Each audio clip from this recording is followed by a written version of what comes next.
What's going on, everybody? Michael here. Welcome back to another video. Hope you guys are enjoying your summer. I know I have. I just came back from vacation, and today we've got a big video for you guys today.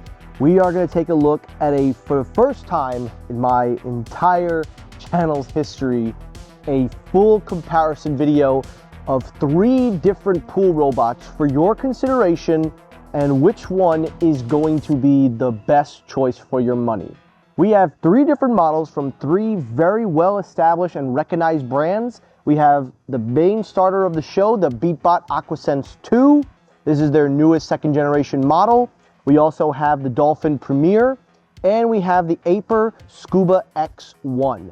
All 3 robots serve different purposes and give a nice variety when it comes to cleaning, when it comes to convenience, and when it comes to what you're looking for the price that you're looking to pay. So the first thing we're going to talk about is design. Now, all 3 robots have a very similar design, but out of the 3, there is one that is my personal favorite, and I'm just going to go out and say it. I think that the BeatBot Aquasense 2 is the better design robot, and I'll explain why. But first, let's start with the Dolphin Premire. Now, the Dolphin Premire is not a terribly designed robot. It's actually a good design. Has a nice big handle here at the top. It does have these 2 little big pieces here, the roundel things, I guess you'll call them. But it is your traditional robot pool cleaner. It does have a cord attached to it, which connects to this box right over here. This box is essentially the powerhouse of what you can tell the robot to do. Now, being that it is hardwired, it is a good factor because on the one hand, it is a positive because this allows for it to not have to worry about a battery being charged. So you do get that convenience if you're someone that forgets to charge things or you don't want an extra battery to charge. This is a good option, but the design does have a negative, and even though the wire is long and extensive, there were a couple times in the testing that we found that it got sucked underneath the bottom of the robot where the flippers are. But all in all, the design, it's just okay. But when you look underneath the robot, that's where you're going to see a lot more of the details coming in. There's a little bit of this piece of plastic here and an adhesive to protect it. But this is actually a nice design where it not only has these little scrubbers, which helps to scrub the bottom of the pool, it also has these 2 little extra suction pieces, and inside has these 2 filter bags with 2 filter tiles that help to add extra debris to filtering. It also has these nice little rubber gaps that attaches nicely to the bottom of the pool. So the design is very good when it comes to cleaning, but the actual robot design itself, it does add a little bit less convenience versus the convenience of the wireless route, which we'll get to. But if you are someone that doesn't like something wireless and you want something better that's more hardwired, then this is the design for you.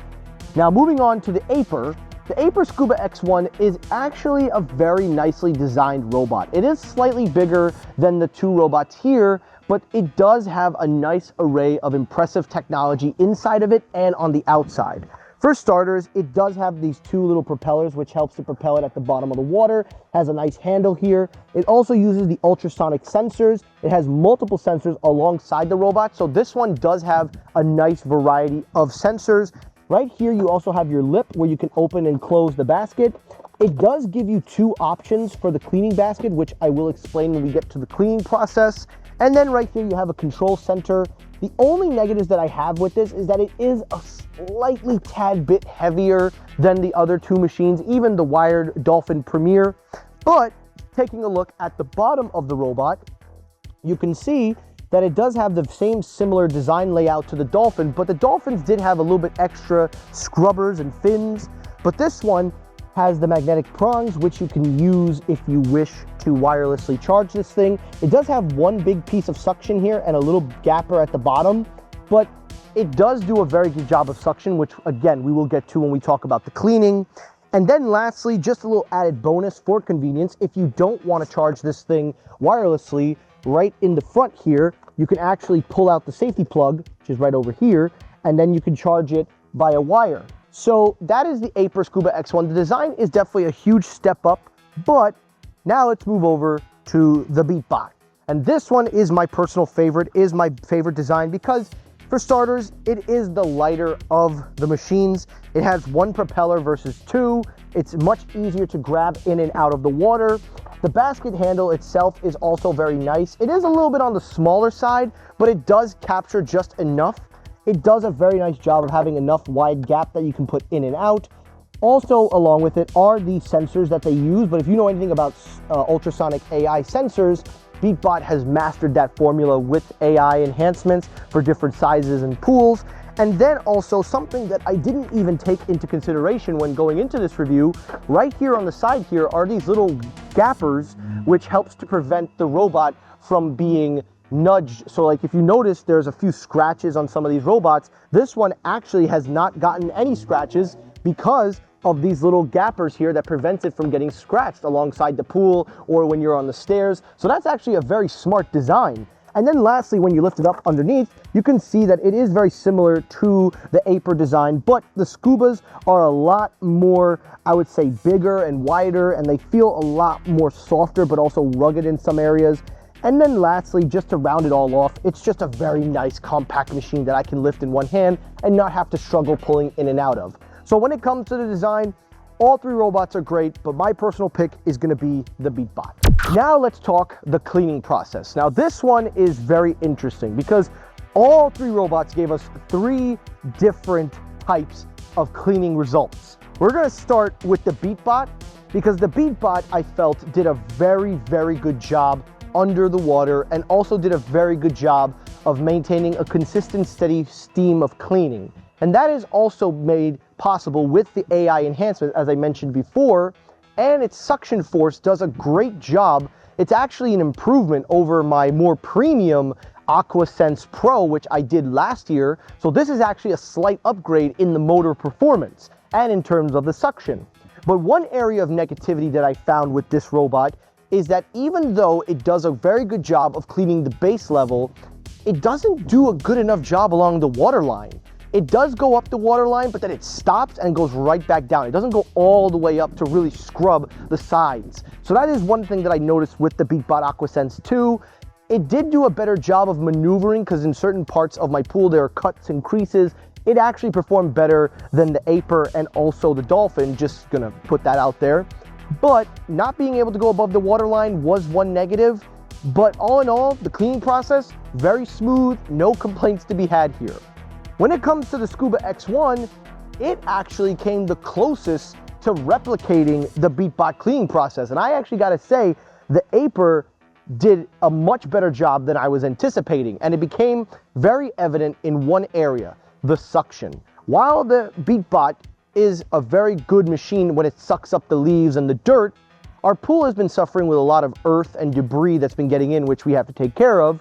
But the Aiper did a better job of sucking up the dirt instead of blowing it up, and it became evident that the suction is much more stronger in the Aiper machine than the two other machines here. But there was another negative that we found with this machine, is that the smart sensor, the smart mode, isn't really smart at all. It just kind of did the base level of what it needed to do, but it didn't really do the water line unless I told it to in the app. It was weird because the whole idea was it was supposed to be using the sensors to map everything out. And while it did a fair enough job, I did find certain spots that it missed. It had a hard time in the crease in the side of my pool. But then the smart setting didn't really feel like a smart setting. But with that being said, once you manually tell it what to do, it did it way better. So that's the performance of the Aiper Scuba X1, and it came very close to matching this. But with those few negatives, I still give the upper hand to this. Now let's talk about the Dolphin. Now when it comes to the Dolphin Premire is your standard pool cleaning robot. It actually is the fastest performing robot, and that is actually thanks to the wired connection. It did a really good job of being very fast and effective. It also did a very good job in terms of the suction, but there were a couple of negatives that I felt couldn't really be compared to in comparison to something like the BeatBot or the Aiper. For starters, it doesn't have any ultrasonic AI, ultra sensors, nothing like that. It's just using the common robot algorithm that it uses, the standard S cleaning tier. There were a lot of missed spots that we saw. We did test it in a different pool to make sure to see if it wasn't just my pool, and we noticed the same issue as well. It did do a very good job of cleaning, but because there's no app support, there's no way to make it smarter, and even though the box is great to time it, you set a timer, sometimes it just becomes very inconvenient because then as the thing is going into the pool and it needs a lot more wire, then it starts pulling on the box. And the robot doesn't sense that, it just keeps pulling. So that was one of the issues I noticed with the Dolphin Premiere, but as a cleaner, it was just as performance-based as these two machines. But I felt that the BeatBot had a little bit more suction than the Dolphin, and I felt that the Aiper had more suction than the BeatBot, but the BeatBot had the best when it came to the technology to map out the pool, when it came to the directions, when it came to the scrubbing. And even though the waterline issue can be fixed with a firmware update, it did deliver. So all in all, when it comes to the performance and the cleaning, again, I'm gonna lean towards the BeatBot, but the Aiper was a very close. It's almost neck to neck. When it comes to the battery, the only ones you really need to worry about are these two. This one has no battery, so that's actually a plus in its category. There's no battery, so that is a plus. But with these two, I found that I was able to achieve 3 hours worth of battery time with the BeatBot in its regular mode versus when it does the waterline, which does take up a little bit of extra time. I get around 2.5, 3 hours if I'm lucky. The Aiper gets about the same performance, but can go a few extra minutes. I did find that it was able to go a little bit longer than the 3 hour mark. So it really depends on the performance. It depends on the cleaning process. But now let's talk about the app, because that's where these two really shine. Both of them have great app support. You can customize your cleaning, you can map out your pool, you can see a lot, but hands down, the BeatBot app is the better app. It shows you the layout of your pool, it shows you any issues during the cleaning, it gives you a nice detailed experience. Firmware updates are easier, there's a lot more options to select from in the settings, and compared to the Aiper, while the Aiper, I think it has room for improvement, it feels a little stock in terms of its app support, like it's just that. But I do appreciate that it has active firmware compared to the BeatBot. So Aiper is actively updating this thing. I've had more updates on the Aiper than I did with the BeatBot. So I do appreciate that a company is actively working to improve their robot over time. So I can appreciate that. But when it comes to the layout, when it comes to the structure, BeatBot's got it beat in that regard. So now the $1 million question. The $1 million question is, which robot am I going with? Well, in third place is the Dolphin. The Dolphin is third place. Listen, it's not a bad machine. It's a good machine, but it's made for a specific audience that doesn't want to deal with charging batteries, wireless robots, wants something more consistent and slightly a little bit faster. There are more maintenance that takes going into this one, as these ones are typically known to break easier, at least from my experience. We've ran through over 4 different wired robots in the span of 2 years, and my mother can vouch for that. But I put this in third out of respect for the brand because Dolphin is a quality brand. So I don't want to sit here and be like they're the worst brand in the world. But compared to these two, this one doesn't have the technology or the performance compared. Now, when we get to the BeatBot and the Aiper, this is where it gets very interesting because if I'm being honest with you, I'm having a hard time picking second place and first place because I actually enjoyed the performance of both of these machines. It's neck to neck, but I'm gonna have to say in second place is the Aiper. While I appreciate a lot of how similar it is to the BeatBot, I think that the AI features need to be improved, the sensors need a little bit more work, but I gotta tell you something. Outside of those two things, it was that close to being the same as this. And I think if BeatBot, if you're watching this video, you need to be very careful because your competitors are catching up and this one might be there. So just giving you a heads up. But I will say, Aiper has made a respectable robot and is a solid second. It is close to first. But with that being said, in first place is going to be the BeatBot. It just has the better software, the better sensors, it has the better motors, it just has a better overall performing robot compared to the other two. And if we allow my little dog here, Mila, between these 3 robots, which one would you say is your favorite? Go to it. Pick which one you think is your favorite. She's looking at the BeatBot, so that means it's the BeatBot is the winner! High five, good job. Oh, well, I guess that didn't work. But the point is, the BeatBot was almost narrowly beaten though by the Aiper. And I think that for this review, for this comparison, even though all 3 of them are phenomenal, I think the BeatBot reigns because of its lightweight portability, its design, the sensors, the technology, and also the amount of suction it has to take away the debris. But mark my words, guys, Aiper, they're coming. They're right there. So I'm interested to see what happens next year. But that is my comparison of all three machines. Again, a lot of you guys may say, oh, you missed this, you missed that. That's what the comment sections are for. So if you have any questions or anything that I missed, because I'm not a professional here, guys, I'm just a fan. But if you have any questions, write them down in the comments. And if you want to check out any of these three robots, I will leave a link in the description for all three of them because they are worth your money. But my personal choice will be the Aquasense 2 because of its lightweight design and everything that I mentioned. So that's it for the video. I hope you enjoyed yourself, guys. Have a great day. Enjoy your summer. And I'll see you all on the next review. Peace.